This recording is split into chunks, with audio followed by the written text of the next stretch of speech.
Throughout my time of making videos, I've done some pretty difficult things on this channel. I've always been a sucker for content that shows the journey to achieve something difficult, whether it be something basic but fun, something only a handful of people have done, or something no one has done. And being able to make the genre of content that I myself enjoy is an honor. In the later months of 2025, the content that was helping me push through college were FNAF challenge videos. I am one of those people who grew up watching Markiplier, and who occasionally has a FNAF phase once or twice a year. So seeing these videos that took games I adored and was so familiar with, and then added a nice challenging twist onto them was wildly entertaining. I thought about doing these hard FNAF modes myself, but I shelved the idea. Until now.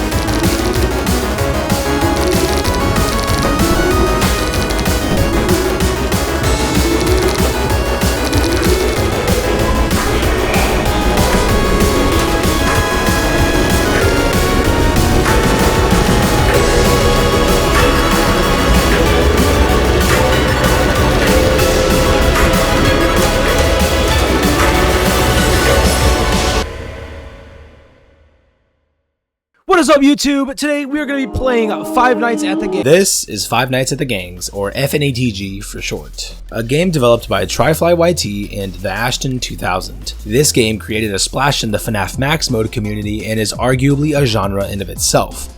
There's a guy talking. The androids are usually What the fuck? I'll explain that part once we get there, don't worry. For now, let's start at the beginning. Night 1, as it is in any FNAF game or fan game, is absolutely trivial. The phone call explains the mechanics of the game and they're all really simple. You have 3 doors in your office, a vent on the top left, and a flashlight. The doors are used to defend the 2 threats introduced on this night, TryFly and Ashton. TryFly will show up at the front door and you can simply click the shutter at the top to close it. Ashton can show up on either the left or right door, in which he can be handled the exact same way as TryFly. Okay, so the first night is never usually that bad in any of the games, so I'll play through.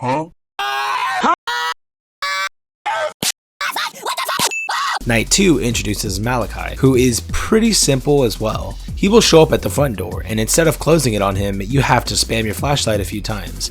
I might be wrong, but I'm pretty sure that he needs to be flashed 7 times to disappear, which is global for every single character you need to flash. More on that later. Night 3 adds in Z-Bar, the bane of my existence. His mechanic is pretty simple, but it's so easy to mess up. This character requires the usage of the cameras. He is the first threat to do so, but definitely not the last. Z-Bar is usually just chilling in camera 5, but once he leaves, he will arrive at the vent in approximately 8 seconds. A timer in the cameras will tell you when to close the vent. If the vent isn't closed when the timer runs out, then... Oh my god. Okay, well. Your player must also be a career smoker with the worst smokers, because when closing the vent, your oxygen drains rapidly, killing you after only 2.5 seconds. What? But yeah, after Z-Bar gets added, no one else gets added in nights 4, 5, and 6. The only changes between the nights are the AI levels and the window kill timers. In case you don't know what either of those are, then don't worry. Here's a pretty bare bones explanation. Window timers are the amount of time it takes for a character to be sitting at the window for before they kill you. In night 1 it's 7 seconds, night 2 it's 6, and so on and so forth. There are more crazier window timers later in the game. AI levels are a bit more complicated. In this game, the AI levels range from 0 to 20. The higher the level is, the more likely they are to move. Every few seconds, all of the active characters will generate a number between 1 and 20, and if that number is less than or equal to the AI level of that character, then they will move forward. So if the AI level is 20, they will move on every single opportunity, and if it's 0, they won't move at all. After beating all 6 of the game's main nights, nothing happens. And the reason why is because there's a secret night that you need to beat before unlocking the harder modes. I accidentally figured this out on my own before even completing night 3, so what you have to do is click these 3 glitchy pixels in order. The first one is on the desk, the second one is on the top rack in cam 2, good, you're back. and the third one is on the wall of cam 5. Once you click them all, then you'll be teleported to Night Null.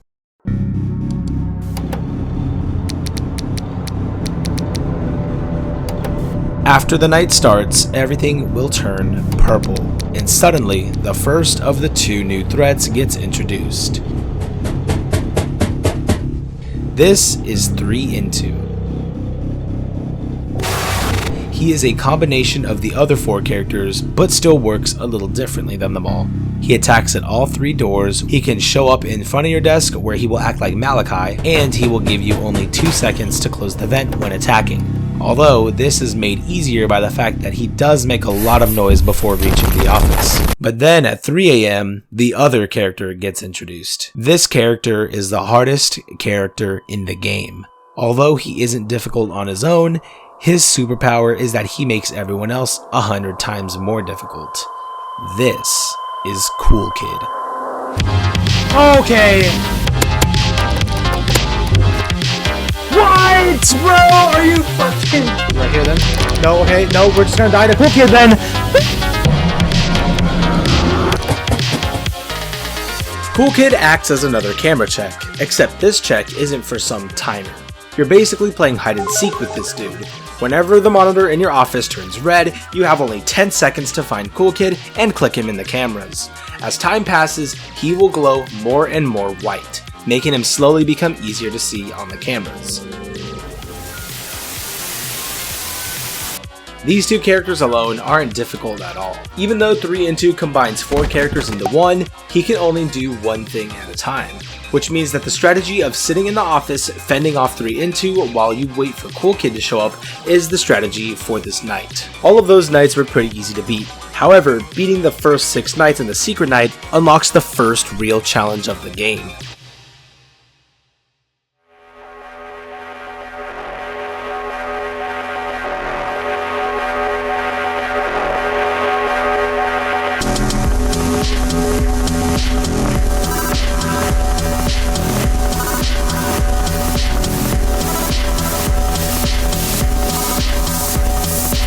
Have fun is very, very hard. While everything thus far has been a cakewalk or there was some way to cheese it, well, this mode doesn't let any of that slide. You are constantly moving, dealing with one threat after another. Every single character we've seen so far is active. Because 3into and Z-Bar are active, that means 2 timers to keep track of, as well as 2 Malachis and an extra person at the door, draining your power. On top of that, the window kill timers are only 2.5 seconds, so you can't waste any time checking on Z-Bar or looking for Cool Kid.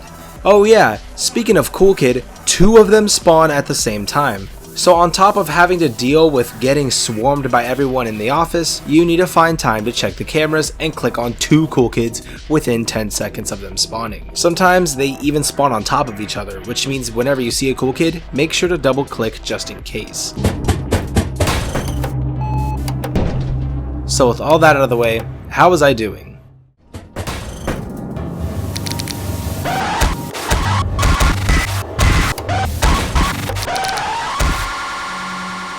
Yeah, not good. I wasn't having too much trouble with the kill timers in Cool Kid. My real issue was forgetting about Z-Bar. Z-Bar caused most of my deaths when it came to playing this mode.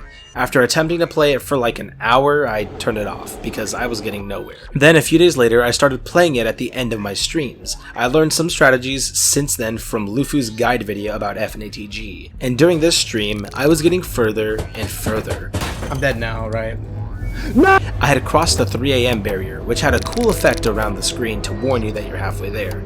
And soon enough, I went from dying most of the time before 3 AM to dying most of the time after 3 AM. And then suddenly, I got on this run.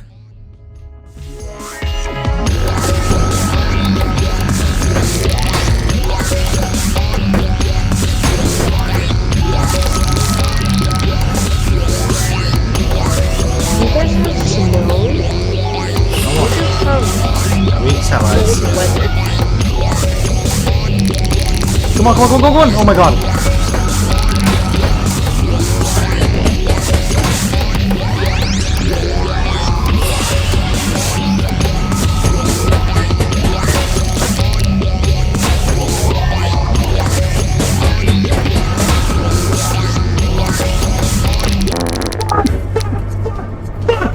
Fuck! Oh my fucking god! Hope you die in the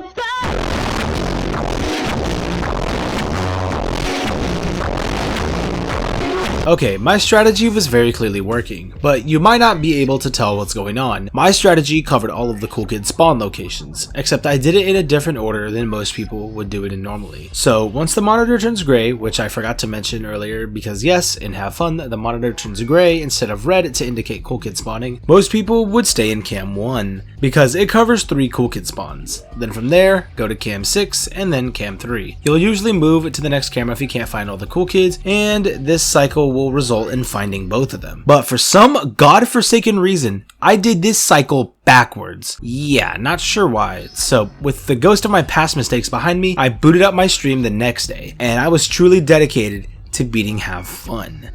Immediately, something was different. I was dying to Z-Bar less and less. If anything, I was dying to Cool Kid more, which is a good thing because it proves my consistency with Z-Bar has increased enough for other factors to be threats instead of just him. But after about an hour of streaming, I finally had my big break. This was the attempt.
That's it, baby! And that's it! And that's it! That's it, bitch! F you! I fucking hate this game! Oh my god, yes! Yes, dude! Oh my god! Oh my god, bro! That is fucking... Oh my god, dude! Oh my god, I'm getting out of my room.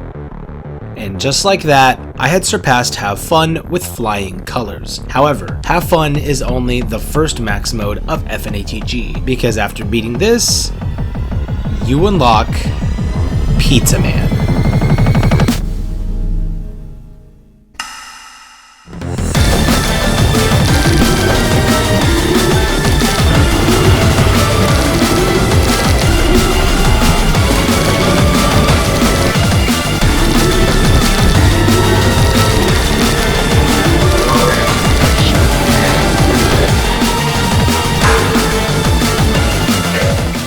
Pizza Man isn't just anyone, he is everyone, and I mean it. He appears at the doors as Tryfly and Ashton, he will appear at the windows as Malachi. Well, basically he just replaces everyone. There are some differences though. I'll explain these differences quickly, and I'll elaborate more on them further when they become relevant. Pizza Cool Kid received probably the biggest change out of everyone that Pizza Man replaces. I'll be referring to these little guys as Pizza Kids. Every 5 to 7 seconds, one Pizza Kid will spawn.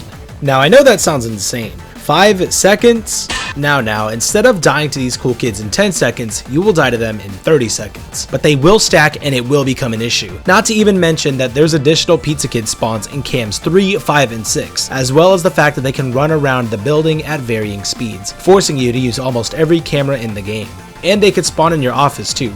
Pizza 3 Into also reaches your office in 2 seconds from the vent instead of 2.5 seconds. Also, the Pizza Z-Bar timer is reduced to 5 seconds from 8 seconds, so overall the vents are a lot faster. Aside from those changes, everyone else that Pizza Man replaces remains mostly the same. Something else that I also want to bring up is that the window kill timers are 3 seconds instead of 2.5 seconds. This is slower than Have Fun, but there's a good reason for it, and we'll see why later. That's enough with the yapping though. It was time to push up the ladder and conquer Pizza Man.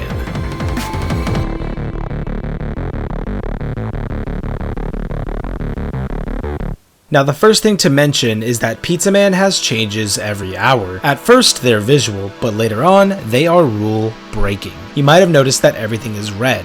but with each passing hour, it will slowly get more and more red. Being able to see and process what is happening while the red visuals burn your retinas and the blaring sirens destroy your eardrums make it difficult to hear in the vent, it's borderline sensory overload. I'm going to let you have a look at what just 10 seconds of gameplay looks like.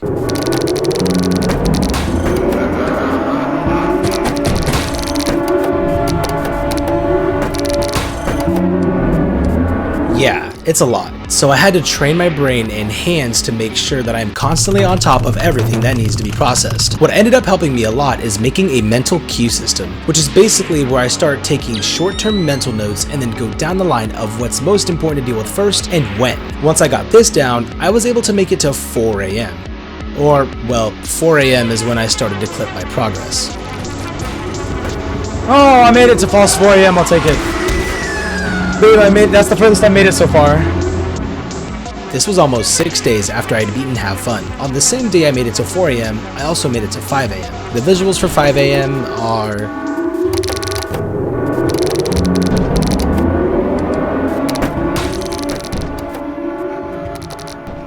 It is so red that you can barely make out anything on the cameras. It's still possible to click on Pizza Kids, as you can still see them whenever they start glowing. And once you get past 5 a.m.,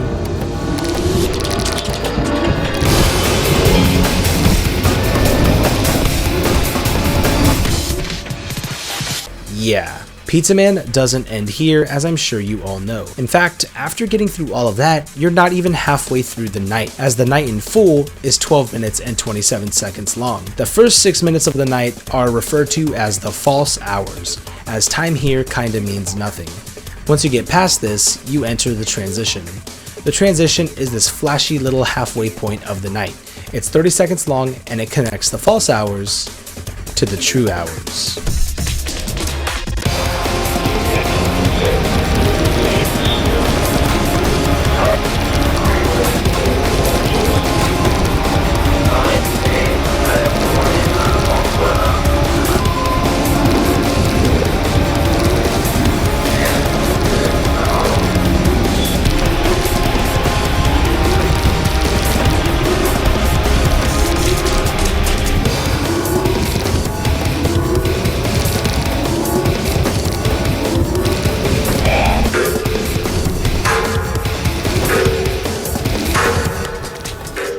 The true hours are where 90% of Pizza Man's difficulty resides, because apparently you've been so freaking stubborn for the first 6 minutes that Pizza Man starts adding the rest of the cast on top of himself. After the transition, True 12 a.m. begins, where Pizza Man adds in Tri-Fly and Ashton. This isn't really that difficult, there are just more people at the doors, and the game gives you more than enough power to compensate. After reaching this point, I would almost always die because of nerves, not because it was too difficult.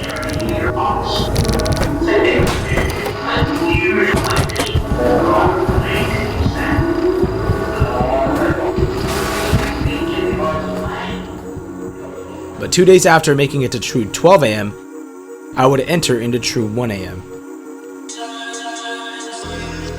For this hour, Pizza Man will go ahead and bench Tri-Fly and Ashton, and then bring out Z-Bar and Malachi.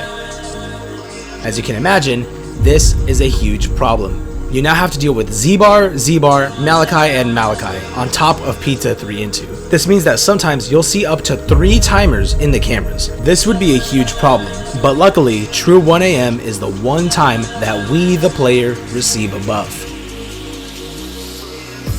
The oxygen drain is halved from now on, which means that we can keep the vent closed for a lot longer. And trust me, we're going to need this later. The vents being super cluttered now that Z-Bar has been added back in increases the speed of the gameplay by a lot. You have to check the cameras in office more often now for vents and the extra Malachi. I couldn't handle the breakneck speed of this, and I would just die every time that I made it to True 1 a.m. I did, at a few points, make it over halfway through, but for a good few days, I was stuck at True 1 a.m.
Yes! I'm the fucking greatest!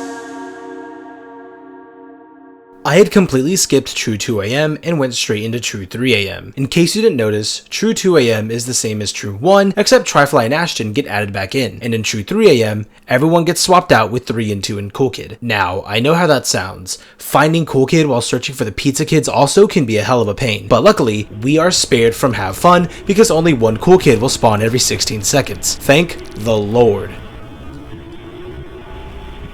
But this doesn't mean that Cool Kid makes the night any easier. You still have to drop everything that you're doing and go find him before you die. What happened here was 110% of fluke, because for 3 days straight, I couldn't make my way back to True 3 AM. And before we continue, I also ended up switching to the definitive edition of the game, which is a lot nicer to look at. Functionally, it's the exact same game with a nice new coat of paint, quality of life features, and is just overall the way to play. After 3 days of playing this game's version of Pizza Man trying to make it back to True 3 AM, I ended up having a run that surpassed it and entered into True 4 AM. Now, I have been intentionally avoiding talking about True 4 AM, because a good chunk of Pizza Man's difficulty comes from True 4 AM and beyond. So what does it change? Well, everyone is here. Pizza Man has had enough of your BS and decides to call in the rest of the crew for a total of 7 active characters.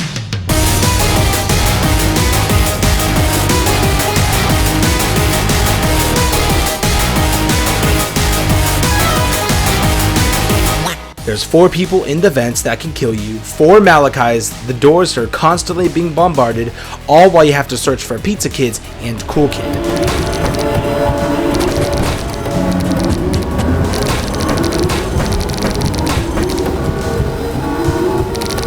True 4 AM is going to be another huge wall for me.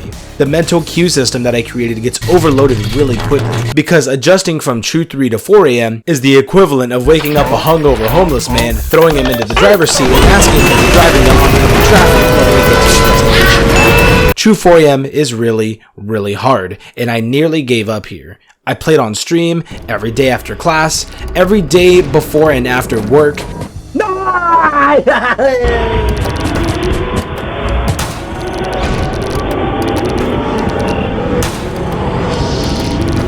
Nothing was getting me through this part of the game.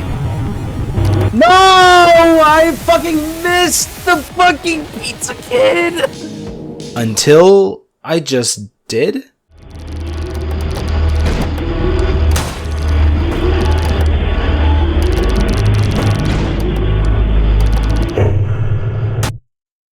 Oh my god, oh my god, oh my god, oh my god, oh my god, oh my god, what the fuck? Oh, I accidentally, oh my god. I had finally gotten past True 4 AM and gotten my first glimpse into True 5 AM. It felt like a fluke. It had to be. But the next day, I would learn that it wasn't a fluke. Because not only did I make it to True 5 AM, well, you'll see.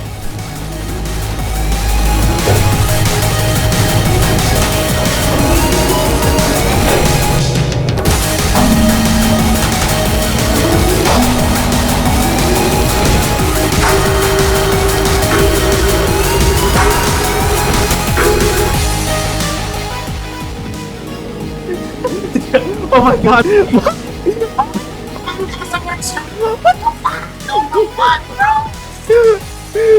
the I got pretty damn far into True 5 AM, surviving it for nearly 40 seconds while my heart was racing and my hands were shaking. In case you haven't noticed by now, True 5 AM is indeed the end. One more minute of True 4 AM difficulty while the visuals tick by with a deafening clock ticking sound. While True 5 AM isn't functionally more difficult than True 4 AM, it is far more difficult because the game does everything in its power to make you as nervous as possible. It's a mental battle with yourself to enforce nerve control and keep up the hardest gameplay of the night for just 1 more minute. I knew that I was going to beat this soon. I started getting into the habit of queuing things I need to do in my head as mental notes, except I would group things together so that way I had a nice rhythm to follow while playing. Instead of close vent, wait for bonk, then open vent, I would group that together into a rhythm and it would instead look something like this. Close vent, flash Malachis, go into camera, change camera, click a Pizza Kid, and during that time, 1 vent bonk happens. come out of the cameras, another bonk happens, open vent. Altogether, it would look like this in real time.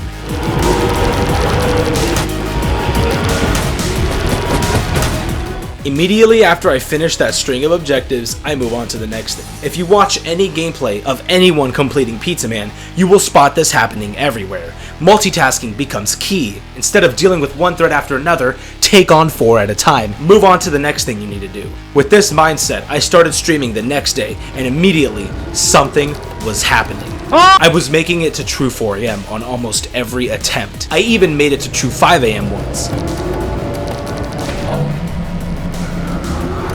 Oh, it was the normal cool kid. Oh, my fucked, bro. But then suddenly, one run was more special than the rest. This would be the run that finally ended it all. The run that endured the blinding redness, the vent chaos, and the final act. I present to you my winning Pizza Man run.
That was scripted? Oh my god. Wait, was that actually scripted? No.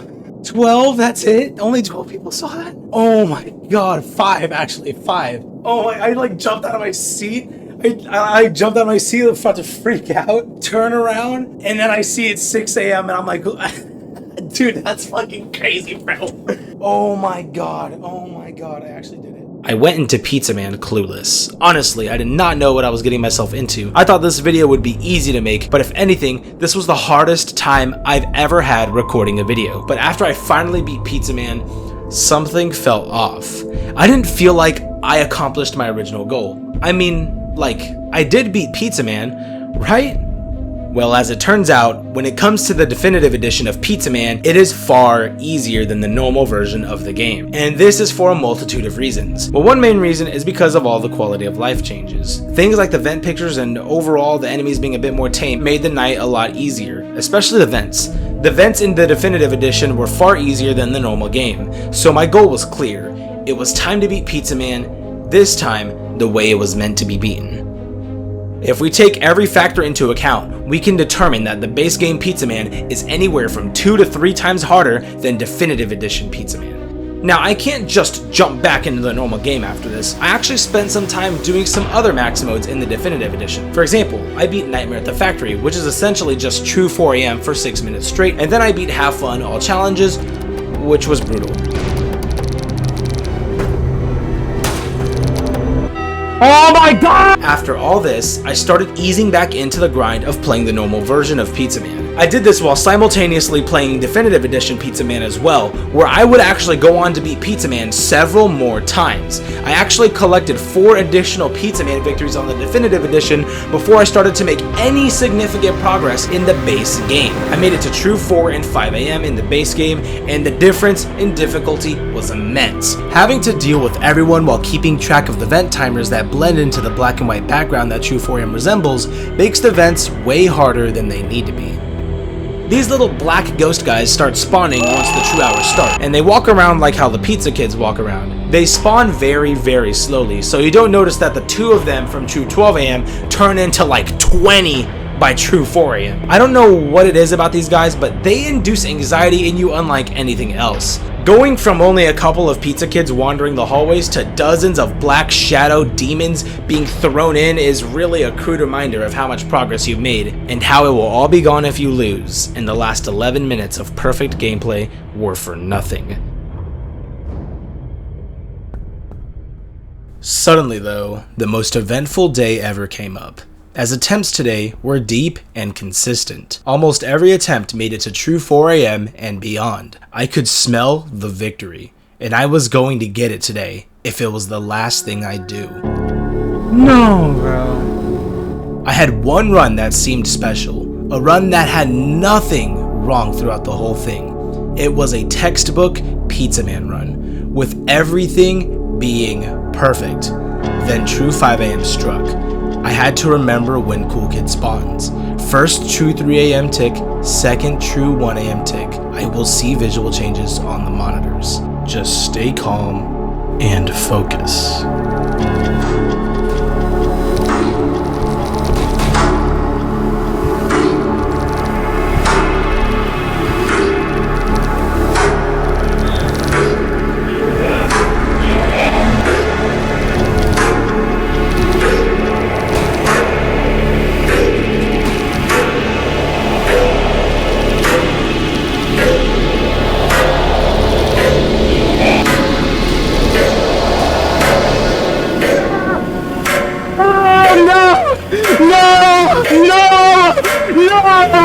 No, dude! No! Are you kidding? Are you kidding me? Bro, that was it! No, no, no, no, no, no, no, no, no, no, no, no, no. That's it. You should show this death Oh my god! Oh my god! Oh my god! There is no fucking way, dude. I counted it. This is the first frame of true 5 a.m. hits. And this is the frame I hit 0% oxygen.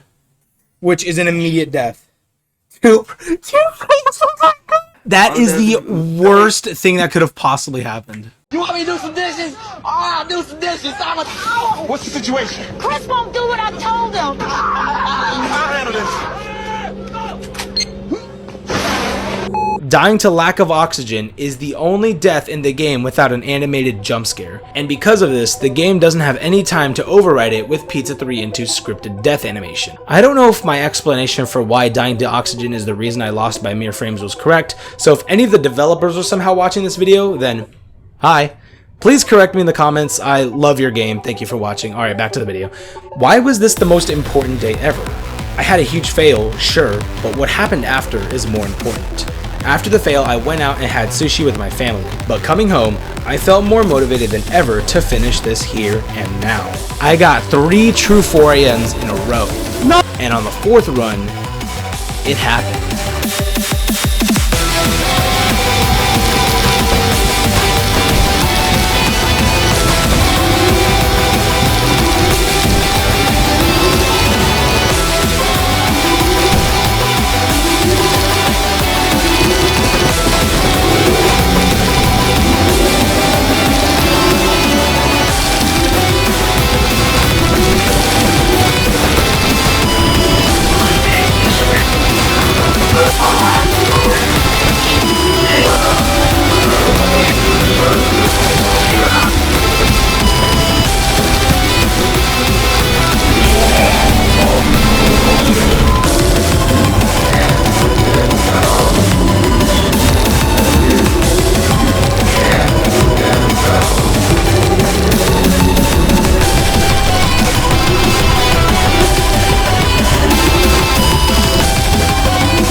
trust, not trust, not trust, not trust.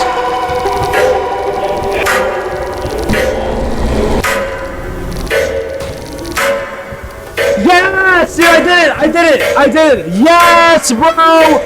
Yes! Yes! Yes! Yes!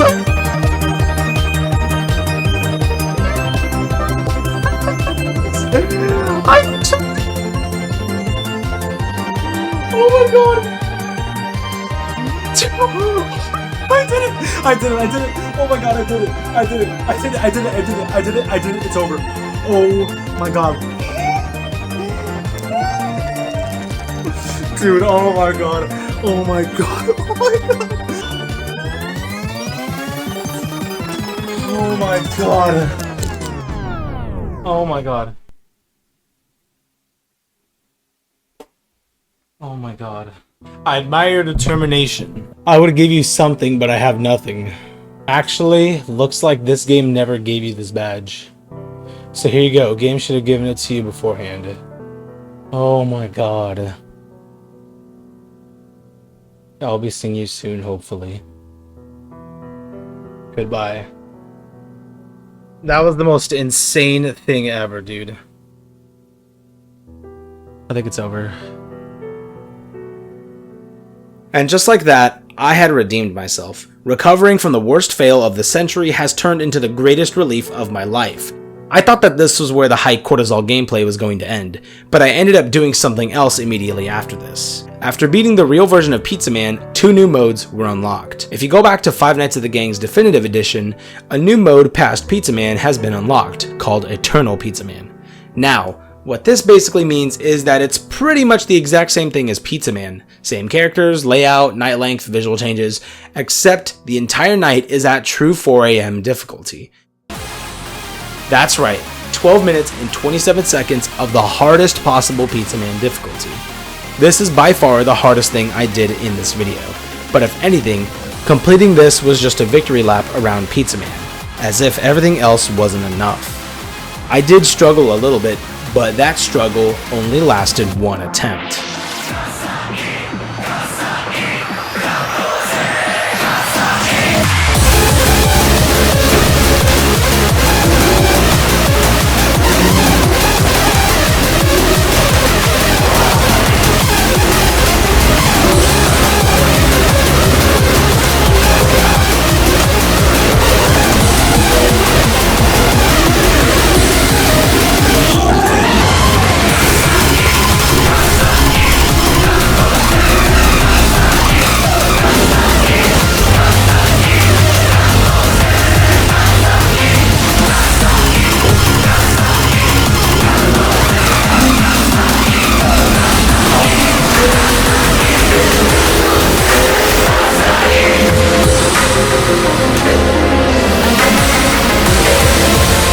Easy fucking claps. Fucking easy claps, bro. Oh my god. I'm the fucking greatest. I found my flame. And I have conquered Pizza Man. Thanks for watching.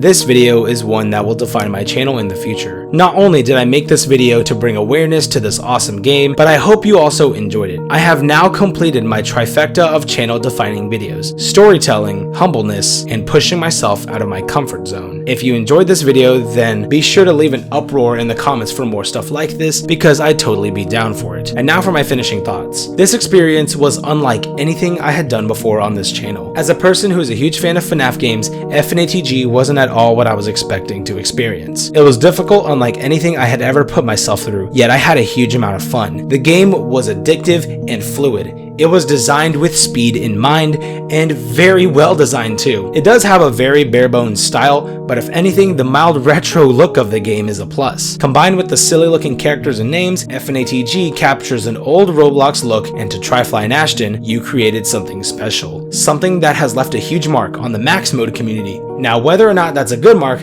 I'll leave up to you. But to me, this game will hold a special place in my heart as something that combines 2 communities I grew up with together beautifully into an experience I will never forget. And as always, I'm Owl, Stay awesome. Hi, I'm Freddy. If you enjoyed this video and want to see something similar, you can watch my video. It goes more in depth on the technical and psychological aspect of the whole game and every max mode it has to offer. I'm gonna get run over by a truck now.